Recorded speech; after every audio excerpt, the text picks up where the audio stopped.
మాయమైపోతున్నడమ్మా మనిషన్నవాడు, మచ్చుకైనా లేడు సూడు మానవత్వం ఉన్నవాడు. నూటికో కోటికో ఒక్కడే ఒక్కడు, యాడ ఉన్నడో గాని కంటికే కనబడడు. మాయమైపోతున్నడమ్మా మనిషన్నవాడు. ఈ పాట వింటుంటే నిజమే అనిపిస్తుంది కదా నుల్లా. అయితే ఆ పాటల నూటికో కోటికో ఒక్కడు అని ఉన్నది కదా, ఆ ఒక్కడు ఇంగో గీ అన్ననే కావచ్చుల్లా. నిజమే నుల్లా, నూటికో కోటికో ఒక్కలే ఉంటారు ఈ అన్న సొంటోళ్ళు.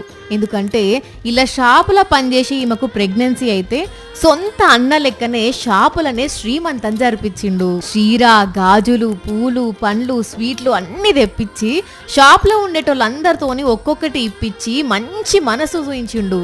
పాపం ఈ అక్క ఎంత కష్టాలల్లో ఉన్నదో. ఇట్లా వీళ్ళందరూ కలిసి శ్రీమంతం జరుపుడుతోని ఆనందం తట్టుకోలేక కన్నీళ్లు పెట్టుకున్నది. ఈమె కన్నీళ్లు పెట్టుకుంటుంటే సొంత ఇంటోళ్ళు కదా ఓదార్చినట్టు ఓదార్చిండ్రు ఈమెతో కలిసి పనిచేసేటోళ్ళు.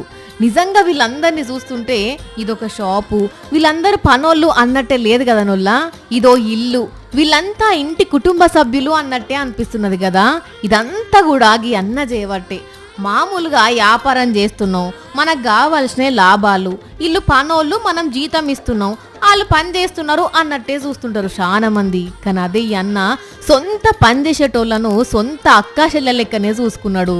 అందుకే చాలా మంది ఈ అన్న మంచితనాన్ని తారీఫ్ చేస్తున్నారు.